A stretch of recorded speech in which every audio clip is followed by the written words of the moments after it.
Today, Precarious plays Subnautica.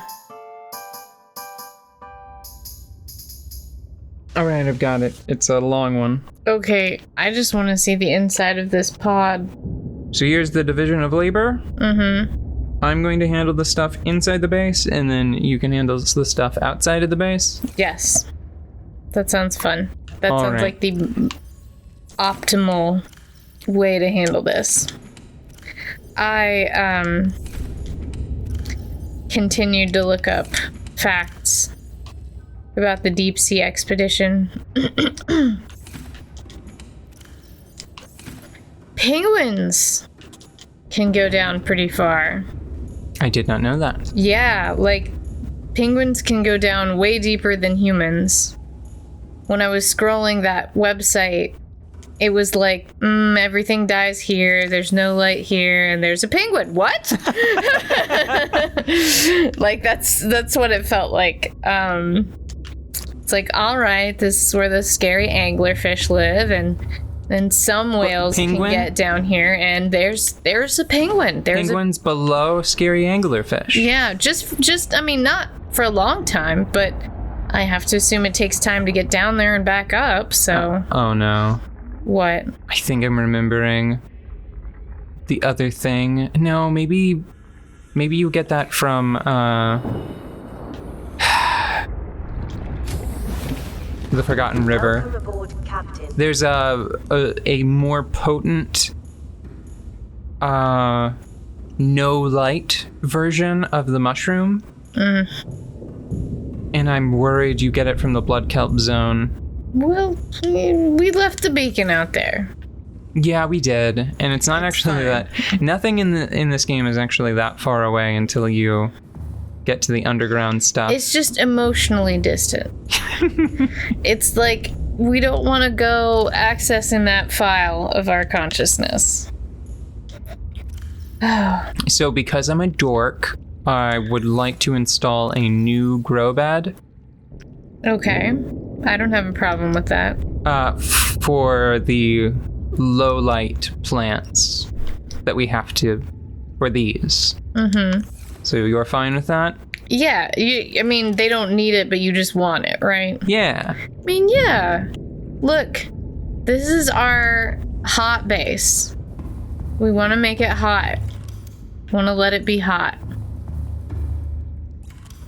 Like the double entryway here? Yeah. Yeah, it's hot. Like my Mr. Cotto parking spot? Yeah. Hot. So where would it make sense to have, like, where would our sad plants go? Like here, right?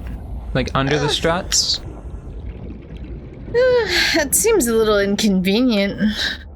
Well, can we get out that way? We could, but I mean, Could no, make we can it. just jump out there. Oh yeah, that's fine then. Ugh. You've made me remember how low the light levels within my home are. Mm-hmm.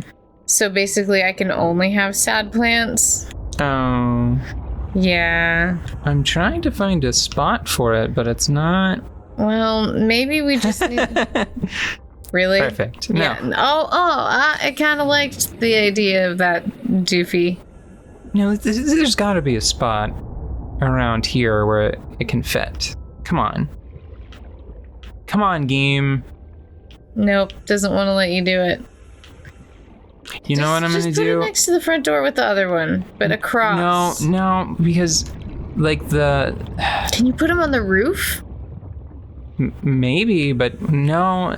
So the reason there is a real reason why I don't want to put them in a super obvious location, and that's that we have to see them when they grow.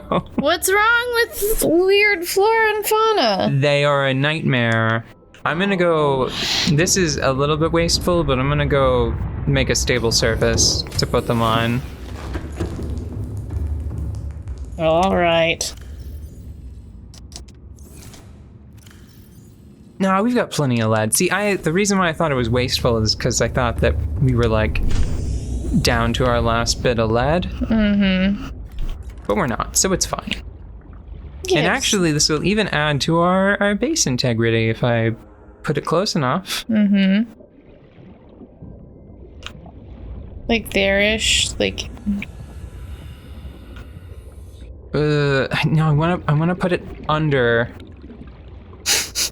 so that way you don't have to see it. How tall does that get? I'm assuming that it gets... So it's actually pretty short. Yeah. Okay. So here we go, right? Okay, there-ish. It would be convenient if we had a... If What? it was like... Yeah. So that we could make a hatch at the end of that tube if we wanted to. Yeah. Or that one. Or that one, yeah. Either way. Is it gonna add to the integrity? So it did. It added 2. So now it's 11.8. Okay. And then put our little grow bed there.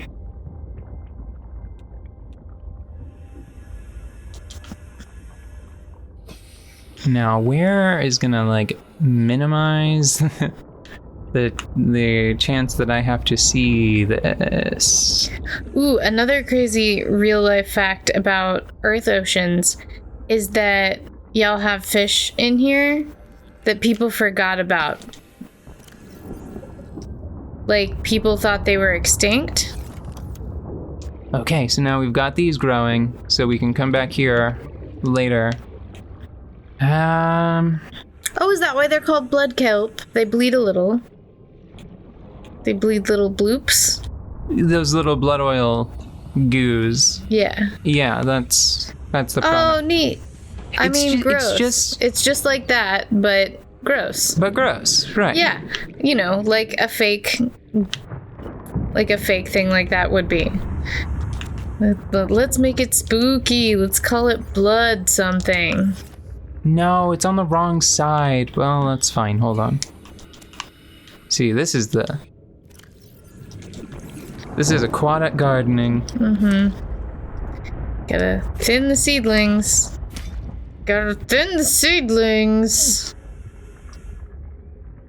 You know what? Just cut it down later. Yeah, I guess I'll just cut it down later. Very durable seedling. How many gel? 3.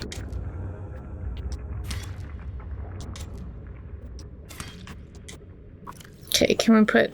Okay, we can replant a couple. Yeah.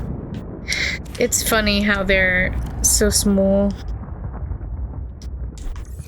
They're just microscopic. And then what was the other thing? Oh, synthetic fiber. 1, 2, and then...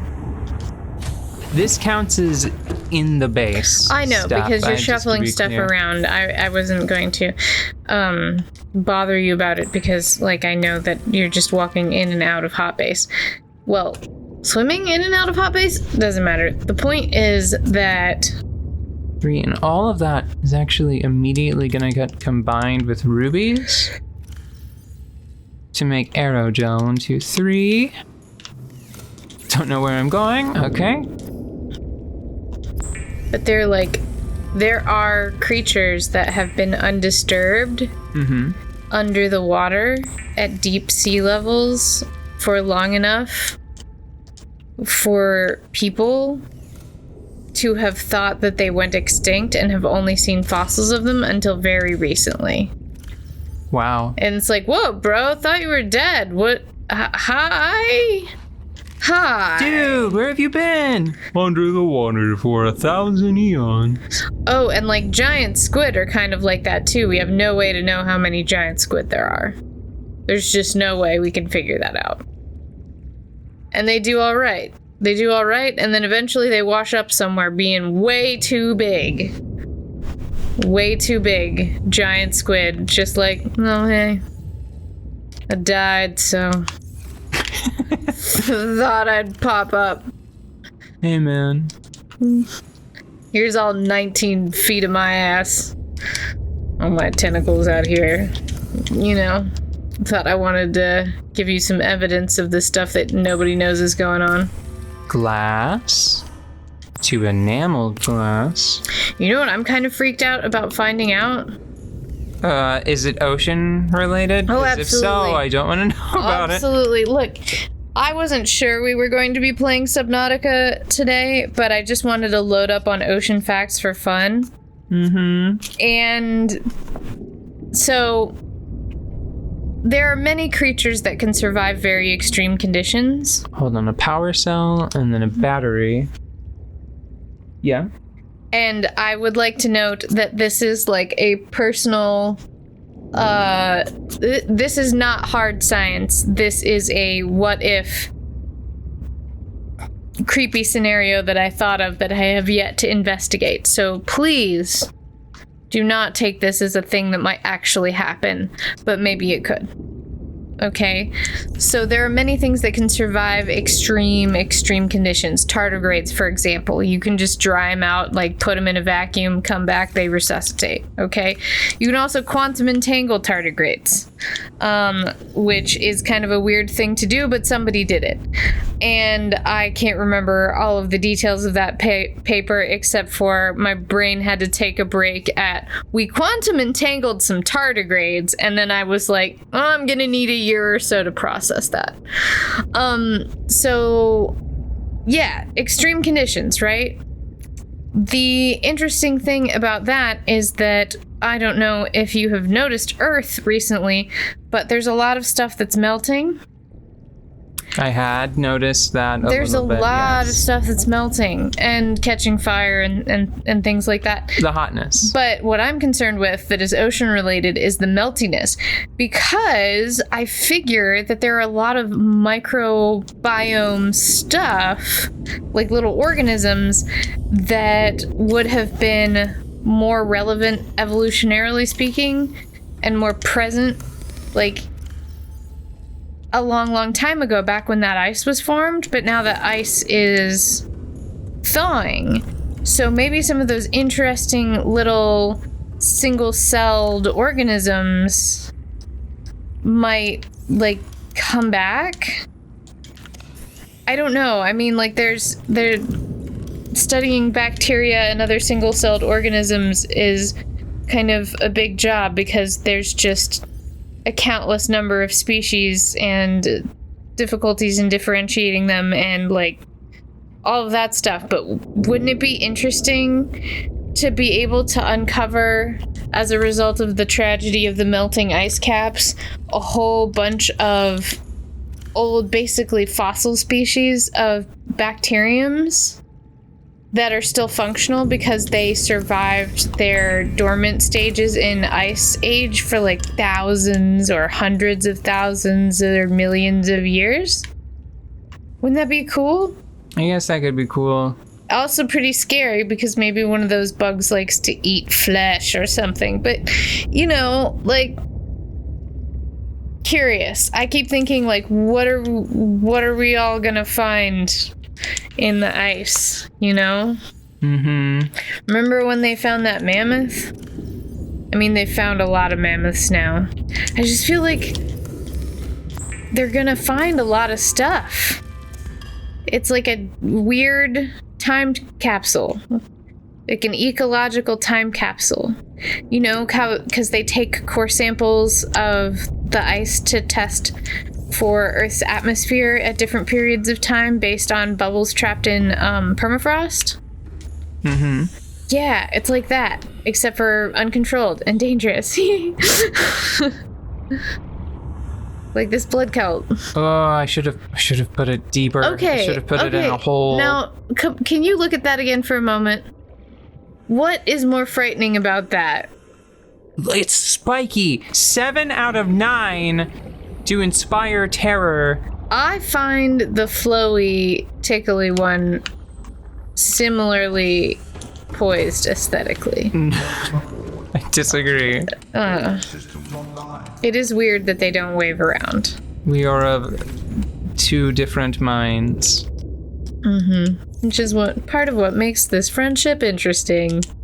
I disagree. I love the blood kelp, and you'd be like, two no. different minds. Why did we have Was that just extra table coral? No, we must... Oh, no. Ooh. Were these the resources for... No, the resources for the, for not base are upstairs in that locker, right? They should be. Okay. That's what I remember. Oh, I mean, also we're standing in effectively what not base is, you know?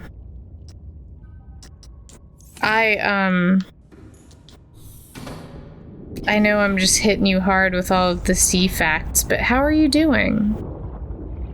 It's nice, being, at a depth that I think I could personally swim up from. Mm-hmm. That brings me comfort. Mm-hmm. Where did... Oh, there it is. Where did I park the car? Yeah. Welcome aboard, Captain. A little gung-ho there, computer. I really don't like how captain and captive sound. You have mentioned it before. I know, and I'm gonna continue. And it holds true, even now. I agree. Oh, we've got extra plant samples. Nice. Yeah, those are for, not base. Forgot to move them. It's fine, they can stay there. Well, I don't think we're gonna have a not base where the avocado isn't. What did I want this for? Oh, to put the lithium and 2 rubies away. So we got all of that. We're looking pretty good. I think we're gonna have to spend some time making wiring kits and junk. Fun. Dude, I don't know what to do. I don't know what to do about this game. Like, technically, like, okay. Here's what just happened, right? Okay. I just spent like 16 minutes running around the base. But this pile of junk represents this huge chunk of progress, right? This is like huge headway on the reinforced suit, on a thermal generator, on the prawn suit. It's tons of good stuff, even if it... You told a fun story. What am I worried about? We're done. Okay. I have more fun stories about very, very way too big crabs. It's probably not actually fun then. That sounds made up. I believe you about the crabs. I just don't believe you that they're any fun.